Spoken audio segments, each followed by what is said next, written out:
और ये देखिए तस्वीर हम आपको दिखा रहे हैं अतीक अशरफ के मर्डर का जो पूरा सीन था उसे रिक्रिएट किया जा रहा है। इस पूरे इंसिडेंट को, इस हत्याकांड को रिक्रिएट किया जा रहा है ताकि इस पूरे मामले को समझा जा सके, उसकी सही से छानबीन हो सके। तो अतीक अशरफ मर्डर के सीन का रिक्रिएशन, मौके पर रिक्रिएशन हो रहा है, उसकी तस्वीरें हम आपको दिखा रहे हैं और पुलिस की टीम इस घटना का रिक्रिएशन कर रही है। इस जांच का, पुलिस की जांच का ये एक अहम हिस्सा है। पंकज और शिवांग हमारे साथ इस वक्त, पंकज झा हमारे साथ, हमारे रोविंग एडिटर और शिवांग मौजूद है। पंकज, रिक्रिएशन हो रहा है, तस्वीरें तो हम देख रहे हैं, लेकिन इस रिक्रिएशन के जरिए किन किन सवालों का हल ढूंढने, उनका जवाब ढूंढने की कोशिश की जा रही है?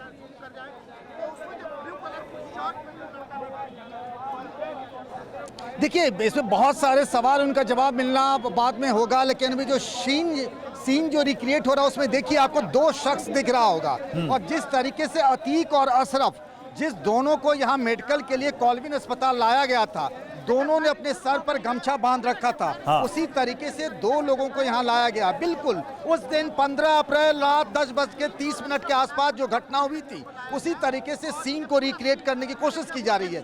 प्लेन क्लोथ में पुलिस के जवान है, जिसमें से 3 को पत्रकार बनाया गया, उसके साथ ही और बाकी मीडिया कर्मी भी बनाए गए। उनके हाथ में कैमरा माइक दिया गया है। कैसे कैसे पूरी घटना, उस वारदात, उस वक्त क्या क्या हुआ था, कैसे वो गाड़ी से उतरा, काफिले में पुलिस वाले उसके साथ थे, दोनों हथकड़ी में बंधे हुए थे, एक का बायां हाथ दूसरे का दाहिना हाथ, दोनों धीरे धीरे आगे अस्पताल की तरफ बढ़े। फिर पत्रकारों में से 3 आगे निकला और उसने गोली मारी। उस सीन को यहाँ कॉल्विन अस्पताल में रिक्रिएट किया जा रहा है। अब आप पूछेंगे कि आखिर इसका मतलब क्या है। सीन रिक्रिएट करके अधिकारी जो है वो समझने की कोशिश करते हैं कि उस वक्त क्या हुआ होगा। एक मैप बनाया जाता है कि आखिर कौन कहां किस पोजीशन में रहा होगा, उसकी मंशा क्या रहेगी, उस हिसाब से पूछताछ में उसको क्रॉस एग्जामिनेशन में सुविधा होती है। इसीलिए सीन रिक्रिएशन का बहुत बड़ा महत्व होता है इस तरह के बड़े अपराधों में। तो कौन कौन से अधिकारी और कौन कौन सी टीमें यहाँ इस वक्त मौजूद हैं जो इस पूरे रिक्रिएशन को ऑब्जर्व कर रही हैं, उसके फैक्ट्स जो हैं वो कलेक्ट कर रही हैं?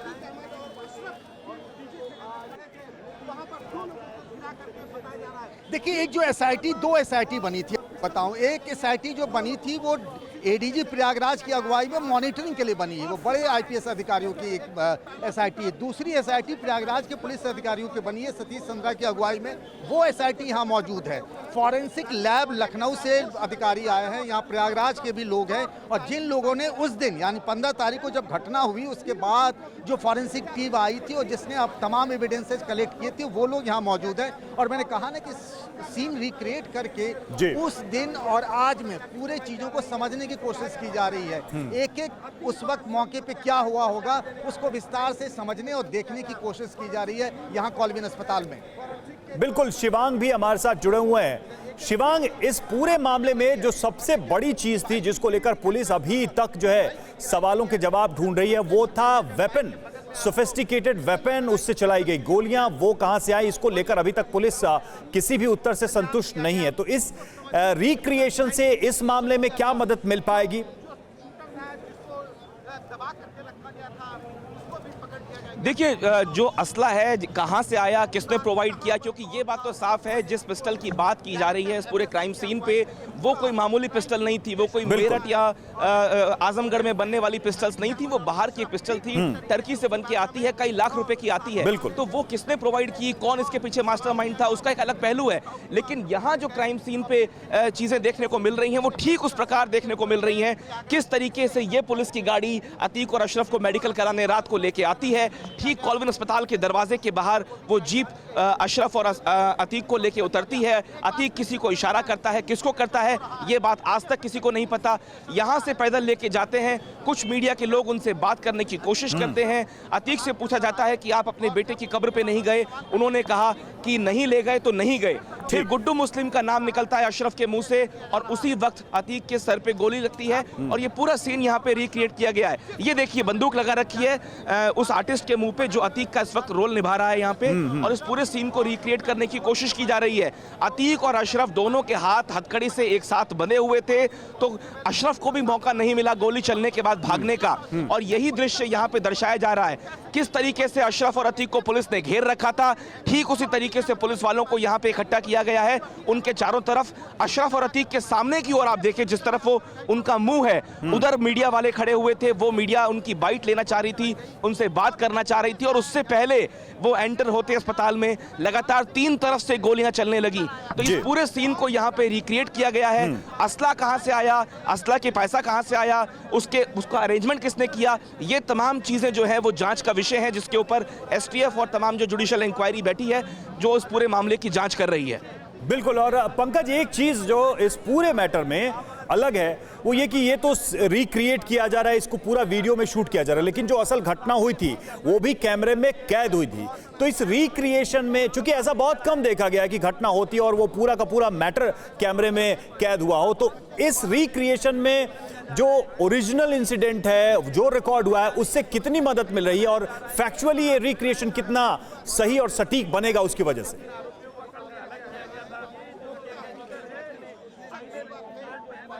देखिए, वो तो लाइव किलिंग था, उसका वीडियो था, लेकिन अभी जो हो रहा है उससे जो अलग अलग एंगल से आपको बताऊं कि जैसे अतीक कहां पे खड़े था, अशरफ कहां पे खड़ा था, ये जो कांस्टेबल मान सिंह आपको दिख रहा है ना, रेड कलर के मरून कलर के टी शर्ट में, जिसके हाथ में गोली लगी थी मान सिंह, उसको इसलिए बुलाया गया है कि वो बताएगा कि उस वक्त कौन कहां खड़ा था, किस तरीके से कैसे फायरिंग हुई, और इसकी फोटोग्राफी और वीडियोग्राफी होती है। और जब जांच की टीम बैठती है एसआईटी, तो वो ये पता करते हैं, फिर सामने में पोस्टमार्टम रिपोर्ट होता, तमाम चीजें होती। ये देखिए किस तरीके से, जैसे एक लड़के को 2 पुलिस वालों ने पकड़ा था और वो पिस्टल लहरा रहा था, तो वो सीन रिक्रिएट हो रहा। इसमें नहीं कौन कहां था, कितने पोजीशन पे रहा होगा। फिर ये जो बात कही जा रही है कि पुलिस ने रोकने की कोशिश नहीं की और फायर नहीं किया, तो सारे सवालों के जवाब ना उन पोजिशनिंग से होती है, कौन कहां खड़ा था, किस एक्शन था। अब देखिए, ये जिसको अभी लेटा हुआ था, जिसके कंधे पे 2 पुलिस वाले थे, वो वीडियो आपने जो देखा होगा लाइव के लिए में, जो जय श्री राम के नारे लगाते हुए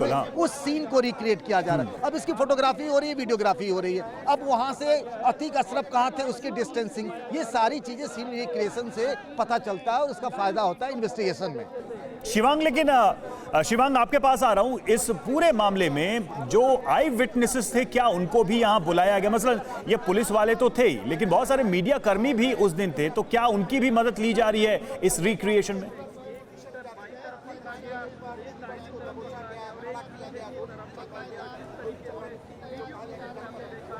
शिवांग, क्या सुन पा रहे हैं आप मुझे?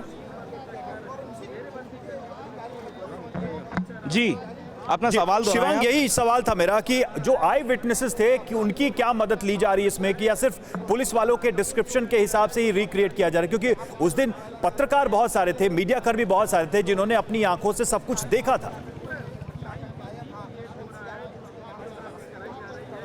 देखिए, बिल्कुल अभी जो है यहाँ पे जो सीन रिक्रिएट किया जा रहा है, जैसे कि हमारे वरिष्ठ सहयोगी पंकज जी ने बताया कि अभी तो जो पुलिस वाले थे जो इसमें घायल हुए, जो व्यक्ति घायल हुआ, ये देखिए, ये पूरा सीन रिक्रिएट किया जा रहा है, किस तरीके से आरोपियों को ले जाया गया, ये वो दिखाया जा रहा है यहाँ पे। तो ये जो मैरून टी शर्ट में आप व्यक्ति को देख रहे हैं, जिसके हाथ पे पट्टी बंधी हुई है, उस व्यक्ति को आप देखें, ये वो हवलदार था जिनके हाथ पे गोली लगी, जो घायल हुए, और इस तरीके से फिर उनको जब ये मर्डर पूरा खत्म हुआ तो इस तरीके से ले जाया गया। तो ये पूरा सीन रिक्रिएट हो रहा है। जो सवाल आपने पूछा है कि कई सारे मीडिया कर्मी भी मौजूद थे, तो मैं आपको बता दूं कि अभी किसी भी मीडिया वाले को पुलिस ने तलब नहीं किया है, किसी भी कैमरामैन या रिपोर्टर से पूछताछ नहीं की गई है। उस दिन मीडिया के अलावा वैसे भी यहाँ पे सड़क पे और छतों पे कई सारे ऐसे लोग थे यहाँ, जो क्योंकि यहाँ पे रेजिडेंशियल इलाका भी है, बहुत सारे यहाँ मकान भी हैं। ये आप देखिए तस्वीरों के अंदर, कॉल्विन अस्पताल के ठीक सामने बहुत सारी छतें, बहुत सारे मकान आपको नजर आएंगे। इन छतों पे लोग बहुत आतुरता के साथ अतीक और अशरफ को देखने के लिए खड़े हुए थे। तो ऐसे में कई लोगों ने इस पूरे कत्लेआम को देखा है और उसके बाद मीडिया को अपनी बाइट्स भी दी हैं। ऐसे में पुलिस को ये जैसे जैसे जांच आगे बढ़ेगी, पुलिस कहीं ना कहीं निश्चित तौर पे उन लोगों को भी बुलाएगी ताकि ये और क्लैरिटी मिल सके और इस मामले में और ज़्यादा डेप्थ मिल सके। लेकिन फिलहाल जो पुलिसकर्मी बिल्कुल पास में खड़े हुए थे अशरफ और अतीक के, उनसे पूछताछ की जा रही है, खासतौर पे उनसे जो इस पूरे वाकया में शामिल थे, खासतौर पे वो 17 लोग जो उनमें से कुछ लोग घायल भी हुए, उन लोगों से पहले पूछताछ की जा रही है। और ये पूरा सीन जो है यहाँ पे रिक्रिएट किया जा रहा है। ये आप पुलिस की जीप देखें, जहाँ पुलिस की जीप ठीक कॉल्विन अस्पताल के मेन गेट पे आके रुकी थी, ये वो दर्शाया जा रहा है।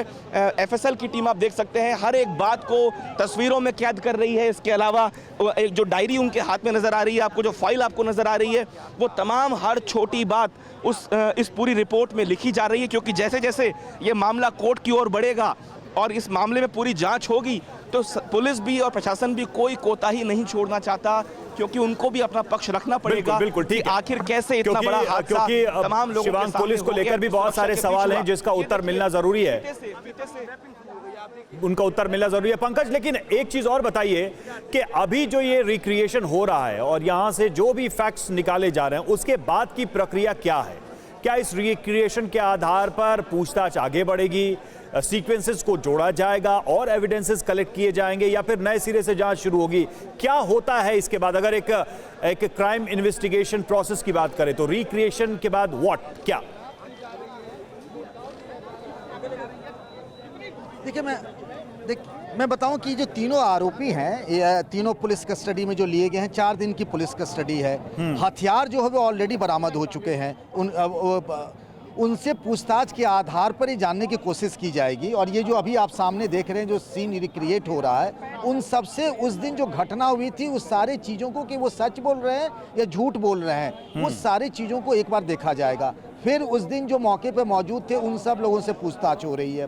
फिर इन तीनों के बाकी साथी वगैरह, क्योंकि 4 दिन की पुलिस कस्टडी मिली है, समय नहीं है एसआईटी के पास, तो उन सबसे अधिकतर पूछताछ करके उनके साथियों, और जो बार बार कहा जा रहा है कि उनके पास वो पिस्टल जिगना कहाँ से आया, फिर उसके बाद कि चौथा कोई शख्स था या 5वां कोई शख्स था, ये वगैरह सारी चीज़ें जानकारी इकट्ठा की जाएंगी। और डॉक्यूमेंट्री एविडेंसेज के तौर पर ये सारी चीज़ें सीन रिक्रिएट करने की बात हो रही है। दूसरी एक सबसे महत्वपूर्ण बात बताऊं कि 24 तारीख को ना सुप्रीम कोर्ट में इस मामले की सुनवाई है, तो इसलिए एक एक चीज़ की मॉनिटरिंग हो रही है कि अगर सुप्रीम कोर्ट को ज़रूरत पड़ी तो सारी चीज़ें दी जाएगी कि किस तरीके से, सही तरीके से और निष्पक्ष तरीके से जांच हो रही है, उसके लिए भी बेहद ज़रूरी है ये। बिल्कुल, ये एक ज़रूरी प्रक्रिया है जो पूरी की जा रही है। शिवांग हमारे साथ जुड़े हुए। शिवांग, हम ये देख रहे हैं कि कुछ जो अधिकारी हैं वो, उनके हाथों में फाइल्स भी हैं, वो कुछ नोट कर रहे हैं। क्या चल रहा होगा वहाँ पर? चूंकि रिक्रिएशन किया गया है, चीज़ों को समझा गया है, लेकिन हम देख रहे हैं कि बहुत सारी चीज़ें वहाँ नोट भी की जा रही हैं या फिर मैच कराया जा रहा है। चल क्या रहा है? देखिए, ये बात तो सबको पता है कि ये पूरा जो वाकया हुआ, जिस तरीके से कत्लेआम हुआ, 3 लोगों ने गोलियां लगातार बरसाई अशरफ और अतीक के ऊपर, ये पूरा वीडियो में कैप्चर हुआ है। तो ये तो एक अपने आप में बहुत बड़ा डॉक्यूमेंट्री एविडेंस है ही, और ये बहुत कम होता है कि वीडियो में इस तरीके से मर्डर सामने आए। लेकिन बावजूद इसके, जैसे अभी पंकज जी ने बताया कि ये मामला सुप्रीम कोर्ट में भी है, पिटीशन लगी हुई है, और यहाँ भी यूपी के अंदर भी जब ये मामला कोर्ट में जाएगा तो कहीं ना कहीं पुलिस को तमाम चीज़ों पे बारीकियों के साथ जज के सामने चीज़ें रखनी होंगी। और इसमें सबसे बड़ी बात यह भी है कि पुलिस को भी अपनी साख बचानी होगी, और इस वजह से हर एक बारीक बात के ऊपर नज़र रखी गई है। ये इसमें जो एविडेंसेस निकल के आ रहे हैं, जो इन्वेस्टिगेशन में फैक्ट्स निकल के आ रहे हैं, वो बेहद चौंकाने वाले हैं। जो सीसीटीवीज निकल के आए उससे पता लगता है कि वो आसपास के होटल्स में ठहरे हुए थे, बाकायदा पत्रकार के रूप में कैमरा और माइक लेके वो यहाँ आए, किसी की चेकिंग नहीं की गई और अचानक से गोलियां चलाई गई।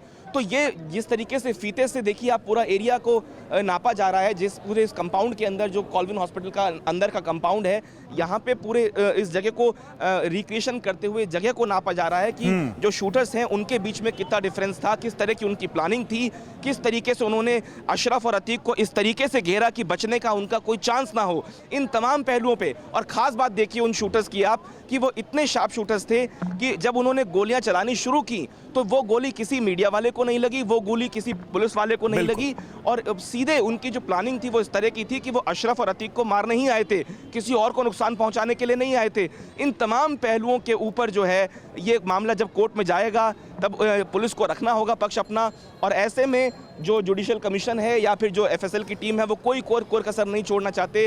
उत्तर प्रदेश की पुलिस भी कोई कसर नहीं छोड़ना चाहती कि किस तरीके से ये कत्लेआम को अंजाम दिया गया। हर एक छोटा पहलू, चाहे वो फॉरेंसिक का हो, चाहे वो डॉक्यूमेंट्री एविडेंस हो, या फिर किसी भी तरह की कोई भी सीसीटीवी फुटेज, कुछ भी नहीं छोड़ना चाहती यूपी पुलिस, जो कि बहुत किरकिरी हुई है, बहुत किरकिरी हुई है इस बारे में। और पहले तो असद को जिस तरीके से मारा गया उसके एनकाउंटर पे सवाल खड़े हुए, और उसके बाद जिस तरीके से ठीक 2 दिन बाद अतीक और अशरफ का कत्ल कर दिया गया, वो भी पुलिस की मौजूदगी में।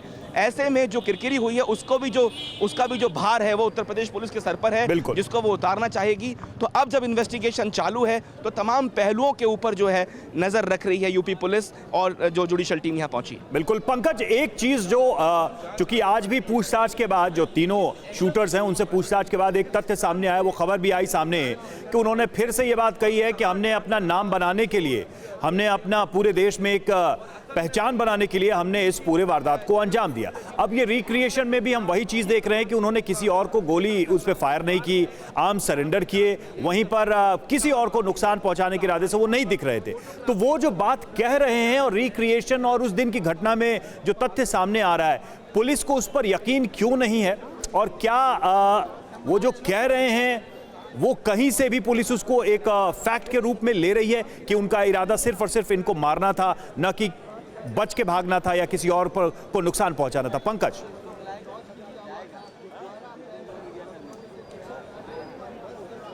देखिए बहुत स्ट्रेंज और बहुत यूनिक केस है, इसको समझने की कोशिश करिए कि तीनों ने हत्या की और हत्या की बात कबूल भी ली, वो भागे भी नहीं, तुरंत पकड़ भी लिए गए। तो और हथियार भी उनके हैं, जो बहुत सारी चीज़ों में होती है कि वेपन नहीं मिलता है, तो सारी चीज़ें ओपन हैं और लाइव में हैं। और उन्होंने मोटिव भी हमेशा बार बार दोहराया। उस दिन भी जो बात हुई थी, जो एफआईआर की कॉपी है उसमें साफ लिखा हुआ, तीनों ने कहा कि वो मशहूर होना चाहते थे, फेमस होना चाहते थे। आज भी वो यही बात कर रहे हैं। लेकिन पुलिस का काम है जांच करना, और जांच भी होनी चाहिए, पूरे देश की नज़र है। अब कहीं ये तीनों मिलके किसी को बचाने की कोशिश तो नहीं कर रहे हैं। ये ऐसा होता है, कई बार होता रहा है कि किसी और के बदले में कोई अपना गुनाह जो है अपने सर ले लेता है। तो आखिर कोई रिमोट कंट्रोल वाला तो नहीं है, इसीलिए पुलिस इसकी गहराई से जांच कर रही है, पूछताछ कर रही है। तो क्या ये माना जाए कि मोटिव सबसे बड़ी चुनौती है इस पूरे जांच में, इस पूरे मामले में अभी तक पुलिस के सामने?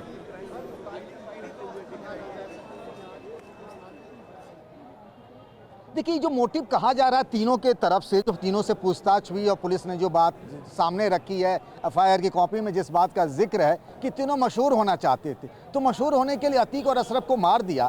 तीनों की इकोनॉमिक बैकग्राउंड ऐसी नहीं है, उनके पास इतने महंगे पिस्तल कहाँ से आए, तीनों कैसे मिले, उसके बारे में भी बहुत सारी कहानियां, जितने मुंह उतनी बातें हैं। तो बहुत कुछ लाइंस जो है वो मिसिंग है। तो ये कह देना किसी का कि मोटिव है मशहूर ही होना, अतीक इसी बात पर उसको आगे तफ्तीश कर रही है। ठीक है शिवांग, लेकिन जो बात पंकज कह रहे हैं, तो ये कितना बड़ा चैलेंज है पुलिस के सामने कि उस मोटिव को जो पुलिस मान के चल रही है कि कहीं ना कहीं हिडन है, कोई हो सकता है पीछे, उसको प्रूव करना, उसको साबित करना, उन सीक्वेंसेस को जोड़ना जिसका एक ये हिस्सा भी है रिक्रिएशन जिसे हम आज देख रहे हैं। देखिए, ये बहुत अजीब लगता है सुनने में कि 3 शूटर्स अलग अलग जगह से आते हैं, अलग अलग लोकेशन से आते हैं, उनकी मुलाकातें किसी जेल में हुई, फिर वो तीनों ने प्लान किया, अतीक और अशरफ को मारा। अगर इस पूरे सिलसिले को देखा जाए तो कहीं ना कहीं ये पता चलता है इन्वेस्टिगेशन में कि उनके पास कोई बहुत बड़ा मोटिव नहीं था। वो खुद बता चुके हैं पुलिस को 2 से 3 बार कि वो अपने आप को डॉन बनाना चाहते थे, अपने आप को फेमस करना चाहते थे। लेकिन पूरे इन्वेस्टिगेशन में अभी तक ये बात निकल के सामने नहीं आई है कि आखिर अशरफ और अतीक को मारने के पीछे उनके बड़े कारण क्या थे, या कोई व्यक्ति था, कोई गैंग थी, या कोई पॉलिटिशियन था, या कोई दूसरा व्यक्ति था जो अतीक और अशरफ को मरवाना चाहता था। अतीक और अशरफ क्या पता पुलिस में होते, इन्वेस्टिगेशन होती तो कोई भेद खुलता, किसी बड़े व्यक्ति का भेद खुलता, उसके कॉन्टैक्ट्स पता चलते, या ये मामला पाकिस्तान तक जाता। पंकज, जो बात शिवांग कह रहे हैं, शिवांग जो बात कह रहे हैं पंकज, तो उसमें पुलिस के पास अभी तक जांच के लिए कौन कौन सी थियरीज हैं? एक तो उन्होंने जो कबूला है वो दिख रहा है, उसको एस्टैब्लिश करना नहीं करना वो उसके लिए एविडेंस जुटाना, लेकिन उसके अलावा और कौन कौन सी थियरीज हैं जिस पर पुलिस इस पूरे जांच को लेकर आगे बढ़ रही है? क्योंकि एक सिद्धांत है, एक थियरी तो हो नहीं सकती इस पूरे मामले में।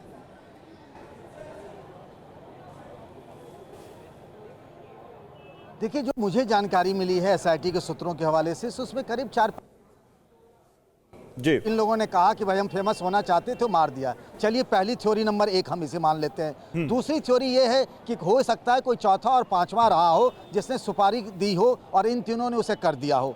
तीसरी बात ये हो सकता है कि क्या ऐसा भी पॉसिबल है कि जिससे अतीक और अशरफ के जिंदा रहने से और उसके पुलिस पूछताछ से किसी को खतरा हो, क्योंकि अतीक और अशरफ के पैसे बहुत जगह लगे थे, करोड़ों रुपए लगे थे, उसमें तरह तरह के बिल्डर से लेके तमाम लोग कहे जा रहे हैं। क्या वैसा भी कोई ऐसा व्यक्ति हो सकता है जिसका इंटरेस्ट रहा, उसने इन दोनों को खत्म करवा दिया हो?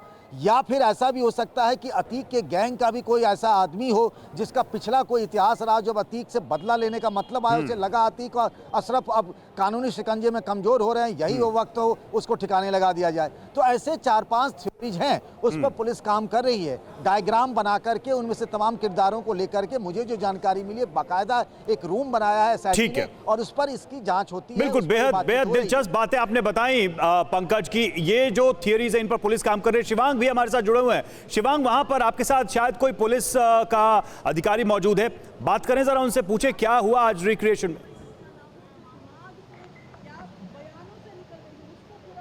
देखिए, रिक्रिएशन तो खैर अभी इस वक्त चल रहा है यहाँ पे। ये जो तस्वीर में आप व्यक्ति को देख रहे हैं, ये वो पुलिस वाले हैं जो उस वक्त शूट आउट के दौरान मौजूद थे। इनके हाथ पे पट्टी बंधी हुई है, ये घायल हो गए थे। हालांकि ये मना कर रहे हैं बात करने के लिए, मैं फिर भी कोशिश करूंगा। भाई साहब, क्या नाम है आपका? कुछ बता पाएंगे आप कि उस दिन कैसे घायल हुए, किस तरीके से आपको चोट लगी? भैया, चोट किस तरीके से लगी ये बता दीजिए। आपको मना किया गया है क्या बात करने के लिए? मुझे लगता है इनको मना किया गया है वरिष्ठ अधिकारियों द्वारा, क्योंकि जांच इस वक्त चल रही है। तो ये पीछे आप देख सकते हैं कि पूरा सीन रिक्रिएट किया जा रहा है।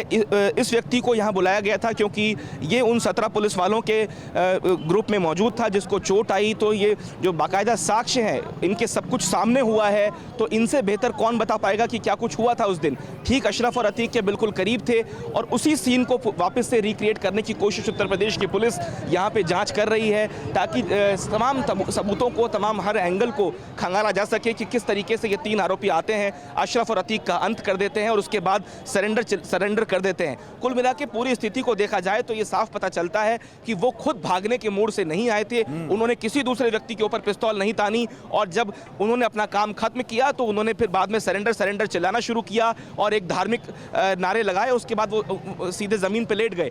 तो कहीं ना कहीं बहुत ही आसानी वाली सिचुएशन उन्होंने यहाँ पे दर्शाई कि किस तरीके से वो आराम से यहाँ पे मर्डर प्लान करते हैं, मर्डर एग्जीक्यूट करते हैं और मर्डर एग्जीक्यूट करने के बाद वो खुद को पुलिस के हवाले कर देते हैं। और जो बात वो बार बार कह रहे हैं, इस पर बड़ा ध्यान देने वाली बात है कि वो कह रहे हैं हम फेमस होना चाहते थे, हम चाहते थे कि माफिया में हमारा नाम हो, लोग हमको पूछें, और वही उन्होंने यहाँ दर्शाया भी। लेकिन फिर भी जो सबसे बड़ी बात जो हम पहले कर रहे थे कि ये बात बहुत ज़रूरी है जाननी पुलिस के लिए और सभी लोगों के लिए कि आखिर अशरफ और अतीक की मौत के पीछे कौन वो व्यक्ति था, मोटिव क्या था जिसके चलते इतना बड़ा शूट आउट को अस्पताल में अंजाम दिया गया। बिल्कुल। और शिवांग, एक बड़ी दिलचस्प बात आज हुई है, पंकज भी हमारे साथ जुड़े हैं। पंकज, आपके पास आ रहा हूं मैं। एक बड़ी दिलचस्प बात हुई है, ये पूछा पुलिस ने इन लोगों से कि भाई तुमने धार्मिक नारा क्यों लगाया, तो उनका कहना था कि हम डर गए थे। मतलब इतनी प्लानिंग की, इतने खुलेआम डे लाइट में इतने बड़े माफिया डॉन को उन्होंने मार गिरा और फिर उन्होंने कहा कि डर के मारे वो धार्मिक नारा लगा रहे थे।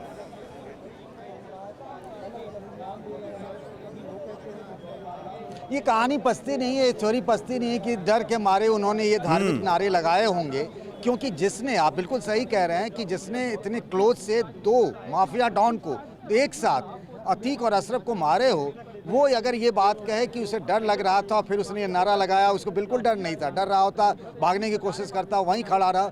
उसने जो सोचा था, उसको जैसे एग्जीक्यूट करना था मर्डर को, किलिंग को, उसने उसी तरह से एग्जीक्यूट किया। मुझे लगता है ये पूछताछ करने वाली SIT के साथ वो माइंड गेम खेल रहा है। इसमें से 2 का हिस्ट्री सीट रहा है, दोनों अपराधी रहे हैं, इसीलिए कोई नई बात नहीं। पुलिस के साथ ये माइंड गेम खेलने वाली जो बात है, दोनों की, मतलब तीनों की उम्र बहुत कम है और तीनों इस मामले में पूछताछ करने वाली टीम को अटकाने और भटकाने का काम कर रहे हैं पिछले दिनों से। बिल्कुल, ये बयान भी अपने आप में ऐसा लग रहा है कि पुलिस को कंफ्यूज करने के लिए है। लेकिन पंकज, अब एक बहुत महत्वपूर्ण बात है इस पूरे मामले में कि देखिए, पुलिस जांच कर रही है, लेकिन पुलिस को भी लेकर बहुत सारे लोगों ने सवाल उठाए हैं, खासकर राजनीतिक हल्के से ये प्रश्न पुलिस के ऊपर है। तो पुलिस के लिए क्या ये दोहरी चुनौती है और बड़ी चुनौती है कि एक तो खुद के एक्शन को, खुद की पोजीशन को जस्टिफाई करना, वहीं दूसरी तरफ एक्चुअल जो फैक्ट्स हैं इस हत्याकांड के पीछे उनको बाहर लाना। पुलिस की अपनी जांच की क्रेडिबिलिटी कितने क्वेश्चन में है?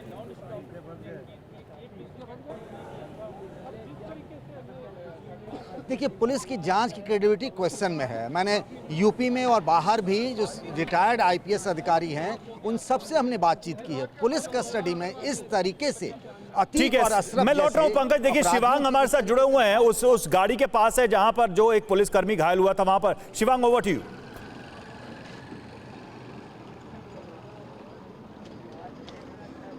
बिल्कुल, देखिए जो सिपाही उस दिन घायल हुआ था वो यहाँ पे इस वक्त गाड़ी में हमको नजर आ रहा है। हालांकि हम कोशिश कर रहे हैं, बात नहीं कर रहे हैं। आपका नाम बता दीजिए और ये बता दीजिए उस दिन क्या कुछ हुआ था आपके साथ, क्योंकि आपके हाथ में चोट भी लगी इतनी जोर से, आपके आसपास गोलियां चली। हाँ ठीक है, एक सेकंड, कुछ तो बता दीजिए। आप यहाँ पे सीन रिक्रिएट करवाने आए हैं, उस दिन क्या कुछ हुआ था बता दीजिए। अरे एक सेकंड रुकिए भैया, उस दिन क्या हुआ था? आपके चोट भी लगी, आपके गोली भी लगी क्या, या आप गिर गए थे? बाइट देने का अधिकार नहीं है। क्या कुछ नहीं, बाइट नहीं मांग रहा हूँ मैं, तो बस पूछ रहा हूँ उस दिन हुआ क्या था।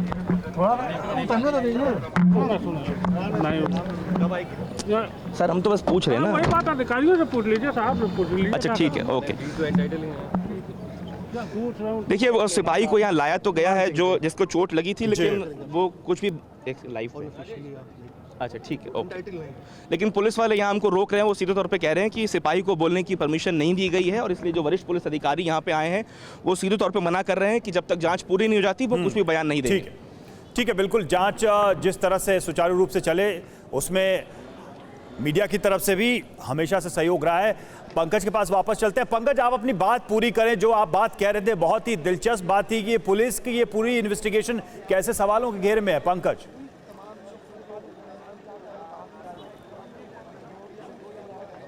जी हाँ, बिल्कुल। मैंने कई सीनियर आईपीएस अधिकारियों से जो रिटायर हो चुके हैं बात की, उन्होंने कहा पुलिस कस्टडी में इस तरीके से मौत हो जाना, और क्या इस तरह के इनपुट नहीं थे, इतना आपने वो छोड़ रखा था कि कोई 3 आदमी जो बहुत प्रोफेशनल भी नहीं है आकर के अतीक अशरफ को प्रयागराज में मार के चला जाता है और पुलिस देखती रह जाती है। और दूसरी बात, एक बहुत महत्वपूर्ण बात कह रहा हूँ और उसको ध्यान में रखिएगा कि ये सब जो क्राइम सीन रिक्रिएट हो रहा, तमाम चीजें हो रही है, अरे तीनों आरोपी तो पकड़े गए हैं, लाइव किलिंग है, इतनी सारी क्राइम सीन रिक्रिएट करना और फॉरेंसिक का आना, ये सब कहानी दूसरी है। ये हो क्या रहा है, पूरे देश को ये दिखाया और बताया जा रहा है कि ये जो जांच हो रही है ना, तो जांच होते हुए दिखना भी चाहिए। ये मामला मुझे लगता है कि ऑप्टिक्स का कहीं ज्यादा है और ये जांच का काम मुझे लगता है अपने अनुभव के आधार पे कि कम है। मतलब जांच ही नहीं हो रही है बल्कि जांच होते हुए सब कुछ दिख भी रहा है। क्योंकि पूरे देश ने देखा कि कैसे हत्या हुई, तो पूरा देश ये भी देख ले कि जांच कैसे हो रही है। क्या ये मोटिव है, अगर इसको सरल शब्दों में कहें तो?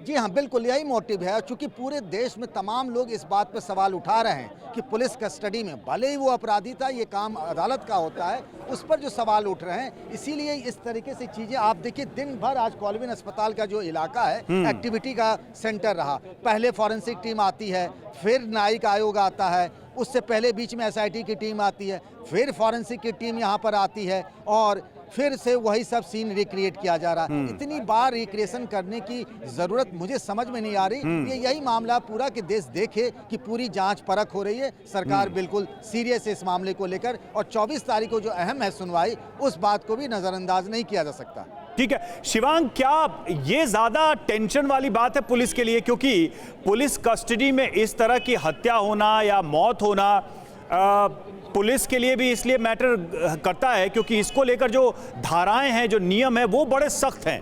मतलब जिन पुलिस वालों की कस्टडी में ये सब हुआ, उनके ऊपर कल को कोई चार्ज फ्रेम होगा तो वो बहुत सख्त हैं। मतलब 302 से लेकर 306 तक की धाराओं का प्रावधान है।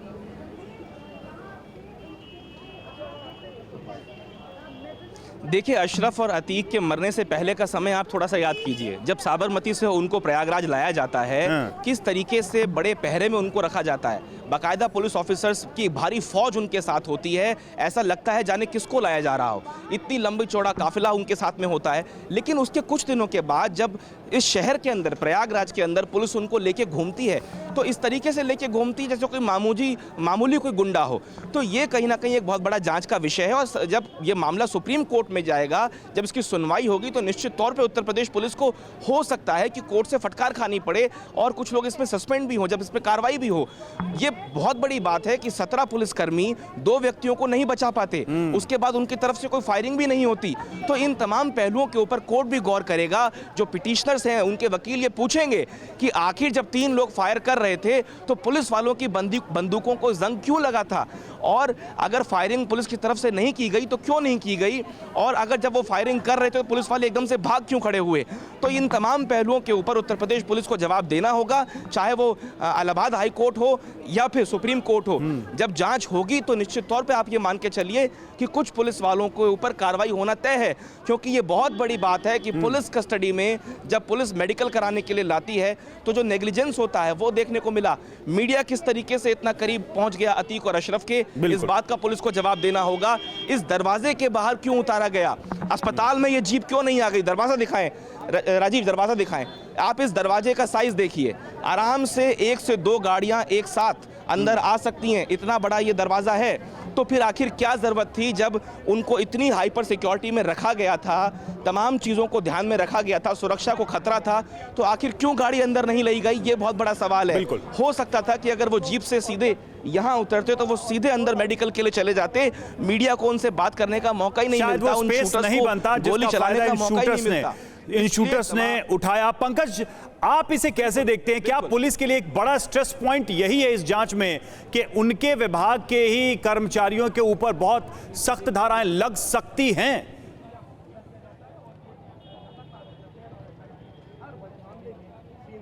देखिए, बहुत कुछ सुप्रीम कोर्ट पे तय होता है और इस बात का अंदेशा यूपी सरकार को भी है, और इसीलिए जिस तरीके से घटना होती है उसी रात न्यायिक आयोग बना दिया जाता है। उस दिन मेंबरों के नाम का ऐलान नहीं होता है, फिर अगले दिन 2-2 एसआईटी बना दी जाती है, और एक एसआईटी तो बस इसीलिए बनाई जाती है कि पूरे केस की जो इन्वेस्टिगेशन हो रही है उसकी मॉनिटरिंग करे और उसके लीगल एस्पेक्ट्स को देखे। उसे इस बात का खतरा भी है कि सुप्रीम कोर्ट में कहीं कोई बात न बिगड़ जाए। इसीलिए आप जो कह रहे हैं कि जो बात शिवांग अभी कह रहे थे वो बात चर्चा में भी है कि आखिर पुलिस वाले खड़े होकर कर क्या रहे थे। किसी ने उन हत्यारों को रोकने की कोशिश नहीं की, उसके बाद क्रॉस फायर नहीं किया, कहीं से ऐसा वीडियो में दिख नहीं आ रहा। इसके लिए कहीं और जाने की जरूरत नहीं, लाइव वीडियो आप सबूत देख सकते हैं और ये सारे अहम सबूत हैं। लेकिन क्या है कि जो साथ ये तर्क भी हो सकता है, उस पर आफत आ सकती है। अभी तो पंकज, क्या ये तर्क हो सकता है कि इस तरह की घटना की कल्पना शायद पुलिस वालों ने भी न की हो, इस तरह की स्थितियां पैदा हो जाएं, उसके लिए शायद वो प्रिपेयर्ड ना हो, उनको अंदाजा भी ना हो, क्योंकि इसके पहले पेशी बहुत ही सक्सेसफुली हुई थी, साबरमती वापस भी भेजा गया था। तो क्या ये भी एक चीज है इस लेवल पे यूपी पुलिस के जो जवान हैं उन्होंने सोचा भी नहीं हो कि इतने सोफिस्टिकेट वेपन के साथ इस तरह से अंधाधुंध कैमरों के सामने इस तरीके से सब कुछ हो जाएगा?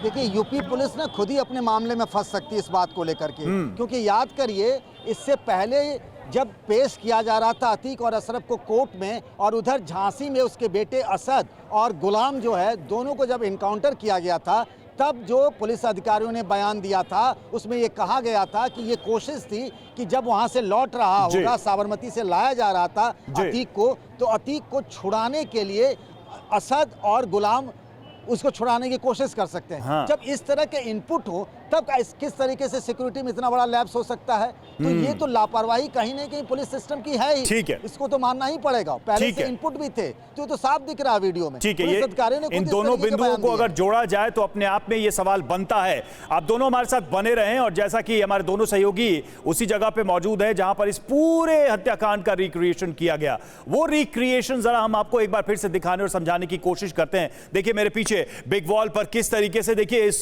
जीप से जिन लोगों को अतीक और अशरफ के रूप में यहां पर लाया गया उनको यहां जीप से उतारा जा रहा है। ये देखिए, ये जो लाल घेरे में आप देख रहे हैं, गाड़ी से उतरते समय इन दोनों को यहां पर देखिए, आप देखिए ये सफेद पगड़ी बांधे बिल्कुल उसी तरीके से जिस तरीके से उस दिन हुआ था। और उसके बाद आप देखिए मीडिया के लोग वहां मौजूद हैं, पुलिस के जवान यहां पर मौजूद हैं और साथ में ये दोनों अतीक और अशरफ जो रिक्रिएशन का पार्ट है वो आगे बढ़ते हुए, और साथ में आप जो रेड टी शर्ट में देख रहे हैं ये वही पुलिसकर्मी हैं जो वहां पर मौजूद थे जिनको चोट भी लगी थी। अब देखिए यहां पर आप देखिए कि किस तरीके से मीडिया यहां पर पत्रकार हैं वो बाइक लेते हुए नजर आ रहे हैं, और तभी पीछे से जो एक शूटर है वो आता है और अतीक की सीधे कनपट के सिर पर ये पिस्तौल रख के गोली फायर कर देता और अतीक वहीं पर ढेर, और उसके बाद जो दूसरी गोली लगती है वो अशरफ को लगती है। और उसके बाद आप देखिए किस तरीके से तीनों तरफ से ये तीनों जो शूटर्स हैं, आप देखिए जरा ये घेरे के बाहर आप देखिए दो शूटर्स हैं। आप जिस शूटर ने अतीक को पहले गोली मारी वो पीछे की तरफ है और वो लगातार फायर हो रहा। अगर आपने वीडियो ध्यान से देखा होगा उस दिन का, तो उसमें एक के बाद एक यहां पर गोलियां चलती नजर आई। तो ये उस दिन की घटना का रिक्रिएशन किया जा रहा। फिर यहां से पुलिस वाले एक को पकड़ के ले जाते हैं, पीछे की तरफ कोशिश करते हैं, लेकिन ये जो आप देख रहे हैं शूटर को, वो लगातार गोलियां चलाता रहता है और जब तक उसकी पूरी मैगजीन खाली नहीं हो जाती, उसे यह भरोसा नहीं हो जाता कि पूरी तरह से इनको मार दिया, इनकी हत्या कर दी है, तब तक वो गोलियां चलाता रहता है। कुल मिलाकर अगर देखा जाए तो 18 राउंड इनके शरीर में फायर किया गया था, जिसको पोस्टमार्टम रिपोर्ट आई थी और उसके बाद भी ये बात सामने आई थी, जिसमें से आप देखिए ये फिर से हम एक बार फिर से ये जो रिक्रिएशन हुआ उसकी तस्वीर आपको दिखाते हैं। गाड़ी से निकलते हैं, गाड़ी के बाद पुलिस उनको लेके आती है, ये देखिए बाहर निकलते हुए, फिर वहां पर मीडिया के लोग होते हैं उनके सामने, मीडिया के लोग फिर वापस आते हैं, उनके करीब बहुत करीब आते हैं, उस दिन के भी वीडियो में आपने देखा होगा, और फिर उनसे बातचीत शुरू होती है और बाइक लेने की वो रिकॉर्ड करने की कोशिश की जाती है। और उसके बाद जब ये सब चल रहा होता है तभी देखिए पीछे से एक शख्स आता है और वो उसके सिर पे गोली मारता है, और यही घटना कैमरे में कैद हुई थी। उसके बाद अतीक गिरता है, फिर अशरफ गिरता है। अब रिक्रिएशन की हम बात करें, जरा रिक्रिएशन पे गौर करें, तो ये जो आज हुआ है अभी हमारे सामने वो रिक्रिएशन है कि किस तरीके से उस पूरी घटना को पुलिस ने रिक्रिएट किया और एक एक बिंदु को समझने की कोशिश करने की, उसको एनालाइज करने की कोशिश की। वही सीन है, जीप से बाहर निकाला जाता है, दोनों आते हैं, पुलिस के लोग मौजूद रहते हैं, सामने जो है मीडिया के लोग होते हैं, फिर मीडिया के लोग आते हैं, पत्रकार आते हैं, बातचीत करते हैं और मीडिया कर्मी के रूप में ही ये तीनों शूटर्स वहां पर थे और उसके बाद इस हत्याकांड को वो अंजाम देते हैं। तो एक तरफ ओरिजिनल वीडियो, उस दिन का वास्तविक वीडियो, और आज के रिक्रिएशन का ये वीडियो, पुलिस की जांच चल रही है, तमाम सवालों के जवाब ढूंढने की कोशिश, क्योंकि पुलिस के सामने भी कई सारे सवाल हैं और पुलिस के ऊपर भी कई सारे सवाल हैं जिसका उत्तर मिलना बेहद जरूरी है। पंकज और शिवांग हमारे साथ जुड़े हुए थे, हमारे सहयोगी, आप दोनों का बहुत बहुत शुक्रिया हमसे जुड़ने के लिए, इन तस्वीरों के लिए।